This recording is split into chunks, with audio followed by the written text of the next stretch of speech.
everybody, and welcome back to the Deck and Walk videos. We are in Aquarius One, so happy birthday, all the Aquariuses out there.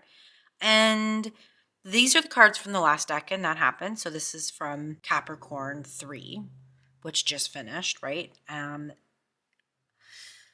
Honestly, like I said in the video that this went along with this, it was just about saving and trying to save up money to obviously regain money from after Christmas, right? Because everybody overspends, whether it's on others or yourself or whatever you do for Christmas.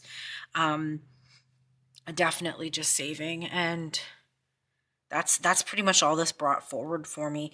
But like saving, like I feel like I was like saving like feverishly. Like I just felt like I needed to save money, and like kind of like bringing in the devil aspect, right? Where it was about saving money for like material things and just to be able to buy the things that I want, or uh, to save for the things that I want. And a lot of them being kind of more materialistic things in a way, right? So I don't know, just a different energy.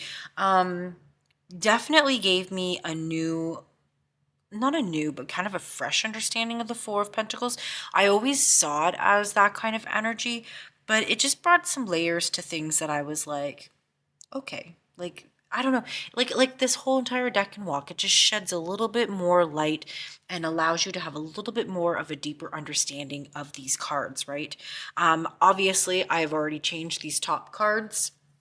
So we are looking at Aquarius. It is a fixed sign, and it is an air sign as well, right? Its element is air. So let's get these out and change these ones out. So our new Decan, we are looking at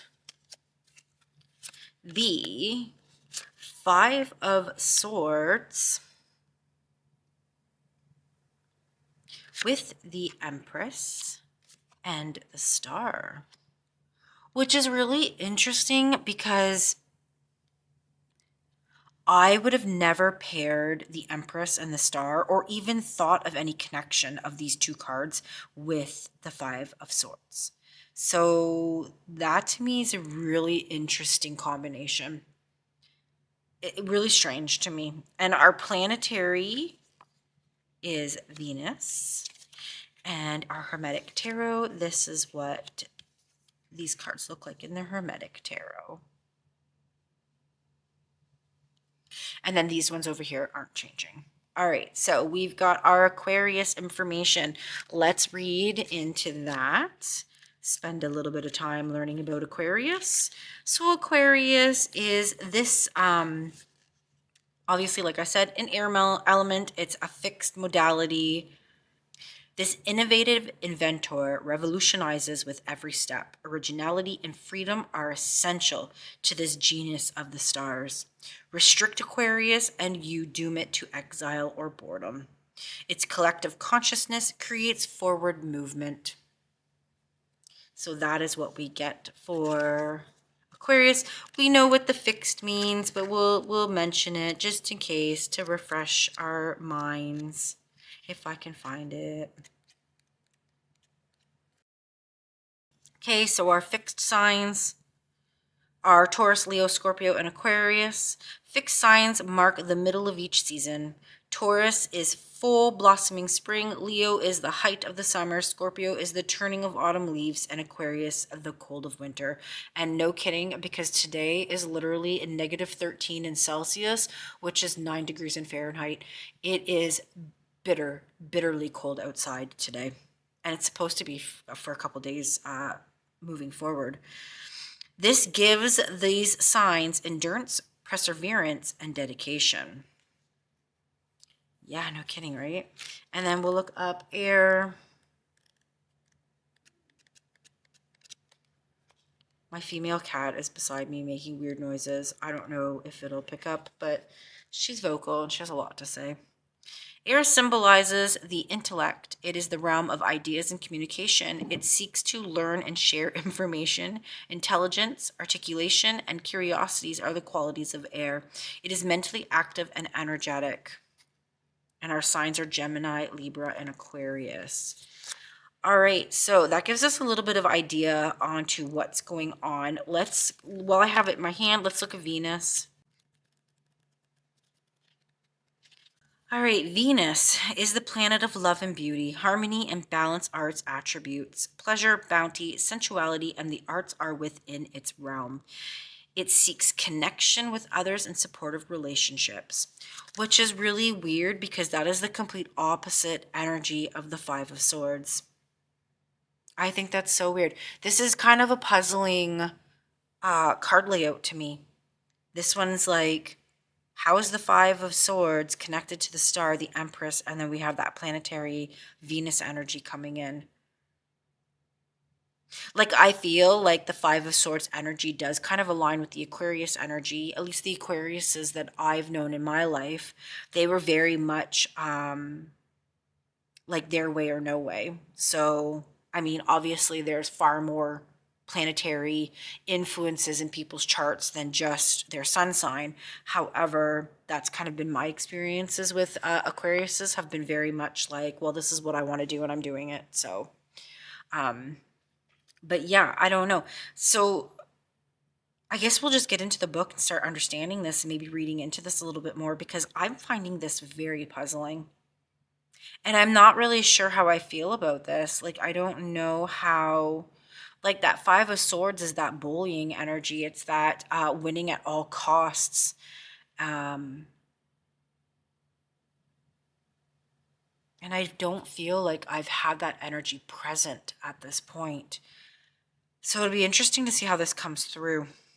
All right, let's look at our book, 36 Secrets by T. Susan Chang. And let's read a little bit about what she's saying about all of this.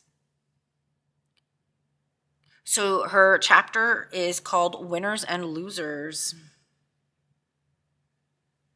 What is going on here? As we arrive in Aquarius's half of Saturn's domain, the Five of Swords reveals to us the aftermath of what looks like an extremely uncomfortable confrontation.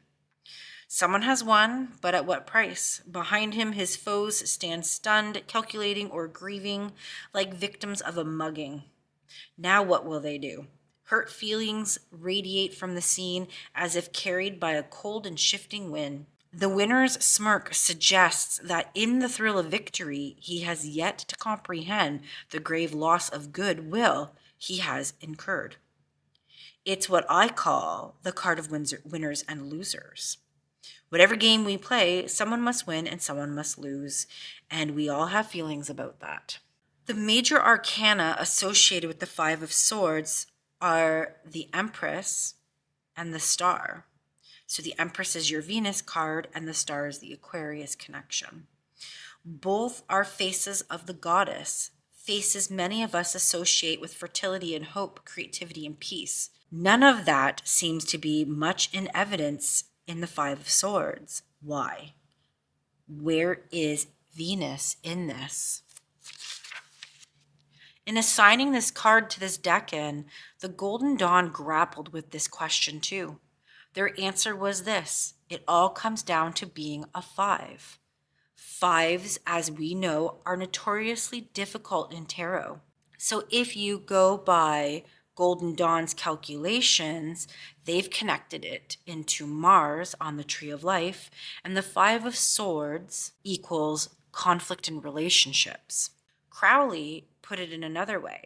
He says on the Tree of Life, as always, the number five, produces disruption. But as Venus here rules Aquarius, weakness rather than excessive strength seems to be the cause of the disaster. And then she goes on to talk about the different myths and stuff associated with the Empress and the Star and how they're seen as Inanna and her sister. I'm going to say it wrong.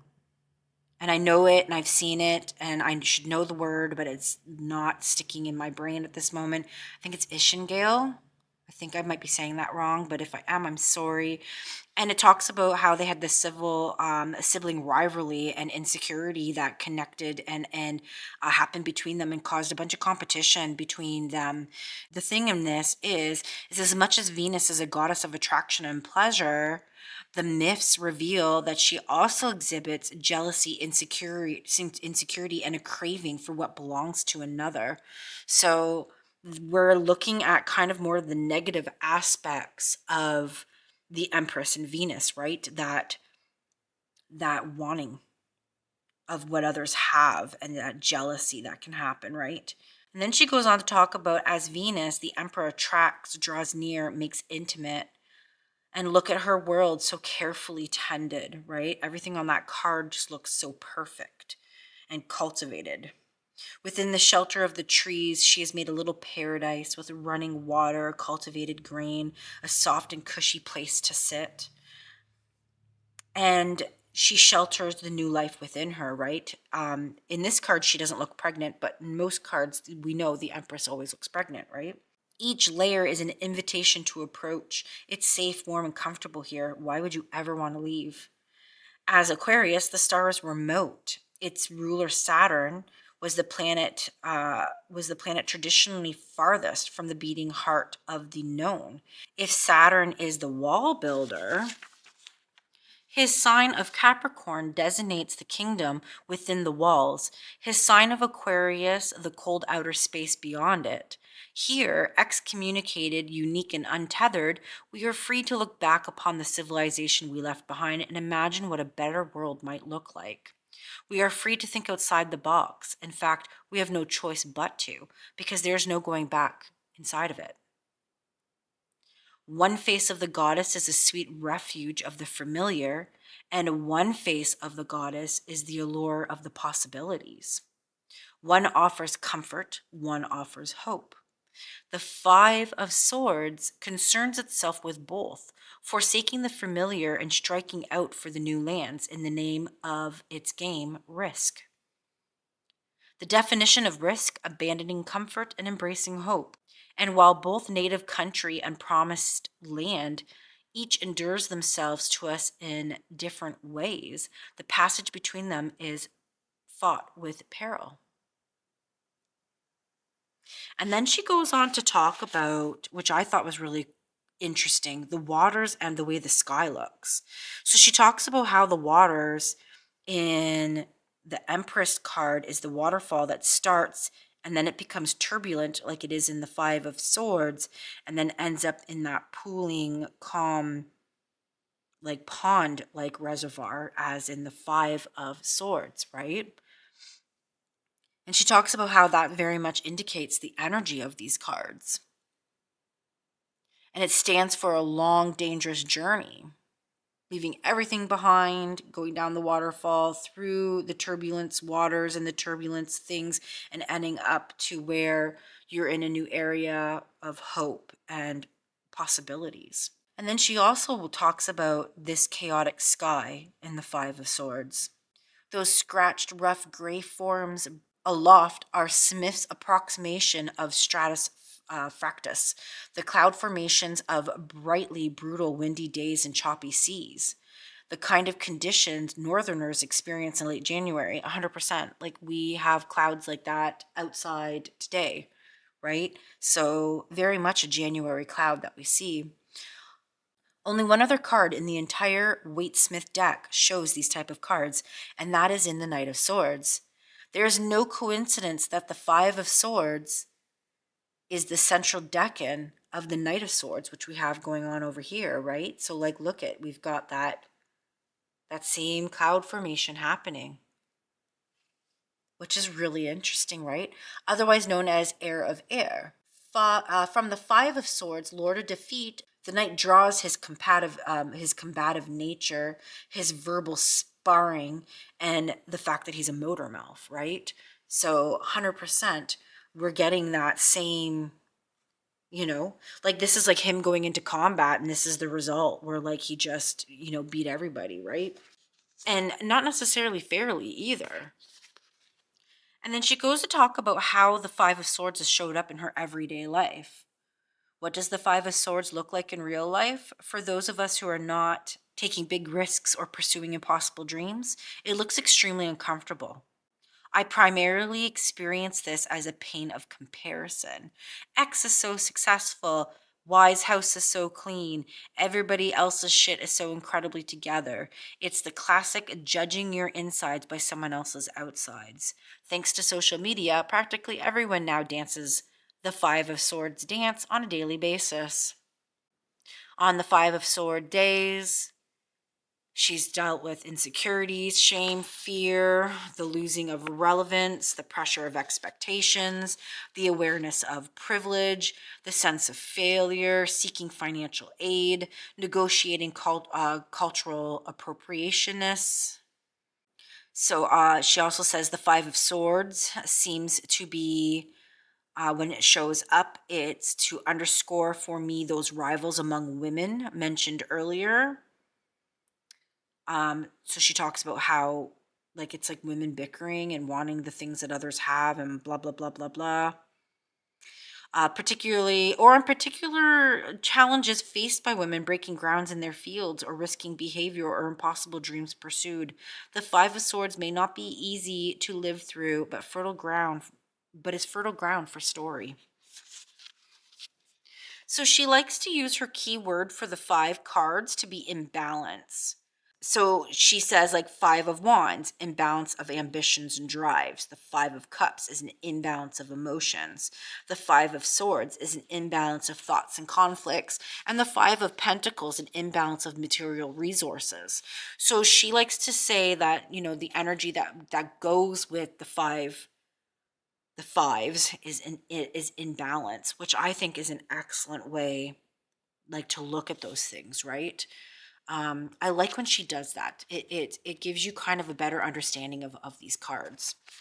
So then she closes out the chapter with the takeaway. When you draw the Five of Swords, be on the lookout for impossible expectations and unchartable thoughts directed at yourself or others. These specters are like hope the star turned against itself. It is good to have dreams and aspirations, yes, but not where they give you a stress ulcer. Whenever there is unfairness, the Five of Swords rears its unpreopposing head. Feel guilty because you're not doing enough, resentful because you're doing too much. That is all Five of Swords territory. It's there whenever there is in groups and whenever there is gossip, envy, pretense, snark, FOMOs, they all run on the Five of Swords fuel. But it's not all terrible. The experiences encoded in this card teaches us about risk. Every time we take a chance in the hopes of doing a bit better for ourselves, we embrace the Five of Swords. We look into the funhouse mirror and say, you know what? I'm going to do it anyways. And often as not, once we plunge into those icy waters and the frigid skies so far out on the fringes of the weird, it's not nearly as bad as we feared. Tensely wound, uneasily negotiating the subtle and constant changing dynamics between individuals, the Five of Swords reminds me of the unforgettable poem, The More Loving One. Although the poem is about unrequited love, it is broadly applicable to all situations where the thing desired seems impossibly distant. If you, like me, exist in a state of chronic longing for an indefinable and ever-changing something, a dose of that poem by Audryn may help you feel seen. Well, that doesn't sound like fun. And then she put the poem at the back. All right, so that's the Decan that we're coming up into. I don't know. I'm honestly not looking forward to that. I hate the whole, like, comparing to others and wanting to have the things that others have, and I don't like any of it. It's definitely not a favorite thing of mine. So yeah, that's where we're at. I don't know what to expect. We'll see. You never know, right? So let's read about the Empress, the Five of Swords, and the Star from the Hermetic Tarot. We've already visited these energies and these guys, so you can scroll back to another to the previous video if you wanted to hear about those guys. But this once again is that excess energy of personalities and people, attitudes, things like that that might come forward. I am finding everyone to be very, everybody's like, I don't know, everybody's in a bad mood. We have all this mental energy happening over here, and I'm not a big fan of the swords. The swords, things get a little intense. All right, let's look at the Empress. All right, daughter of the mighty ones. The sign of Venus appears above the Empress and the sign of Libra at the top of the card. The Empress is the Greek figure Aphrodite. The spiraling flame at her side represents her birth from water. The 12 stars overhead represent the zodiac that surrounds her. She holds a diamond scepter. The Empress has wings and is clothed in the sun. The Empress is the center of the Emperor. She has the black eagle at her feet, which is the counterpart of the alchemical eagle in the Emperor card. Above the eagle, the Empress knees, is the inverted crescent moon. All right. We've seen her in the past, but we haven't seen her in a while. Let me see if I can get my camera to focus. There. So there she is in all her glory. A very different energy than Rider-Waite, say. I find it more authoritative, where I find this one not as like, I don't get I don't get the same authority that comes through as it does in this card. All right, the Five of Swords. Five of Swords, Lord of Defeat. Five swords pointing upwards, their hilts depicting birds, except for the center sword, which has an interlaced handle.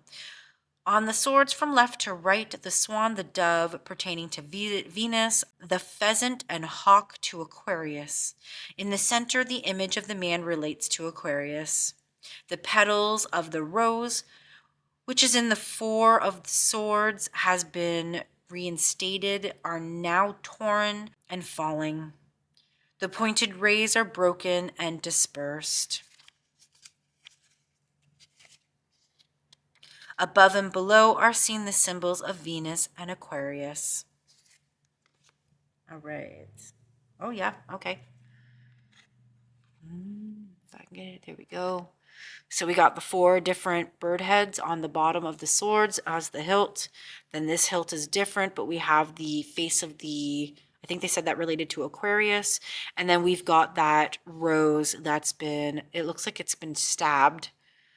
And it's just falling apart and everything just looking tattered and torn.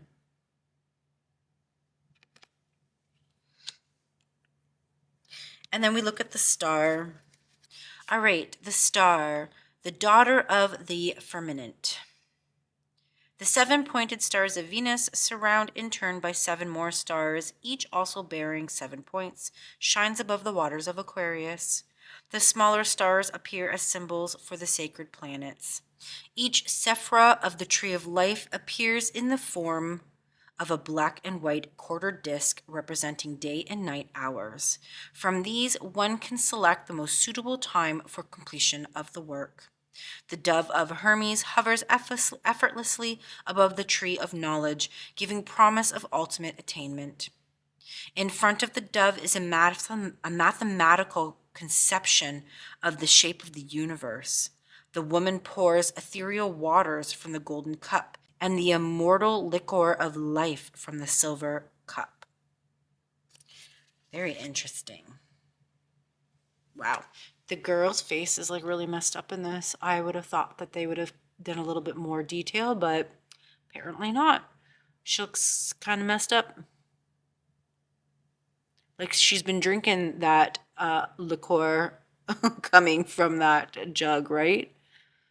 But yep, that's what we're seeing. Very interesting card. A completely different feeling than the Rider-Waite's. Once again, like the Temperance card of the Hermetic Tarot, I find it very alchemical based, right? Symbolism and all that stuff. Yeah, an interesting card, right? All right, so that's the deck that we're in. I don't know, it'd be interesting to see how this one plays out. Kind of starting to, I don't know, I don't really get a feel for this. Hopefully it's, nothing crazy and it's not, anything heartbreaking or super negative. But I'm sure it has the possibility to be, right?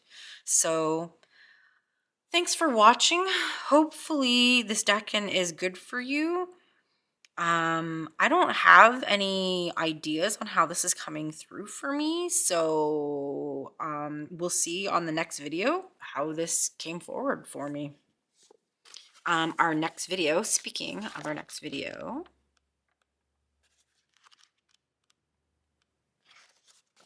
so this Decan, let's go turn it all the way upside down here. So we are in the Five of Swords. So this one runs from January 21st to January 30th. So our next video will be the 31st of January, and we'll be looking at the Six of Swords. But for right now, we are in Five of Swords energy. So hopefully it's not too intense or anything too crazy for everybody out there. And I'll see you guys on the next one. Thanks for watching. Stay warm.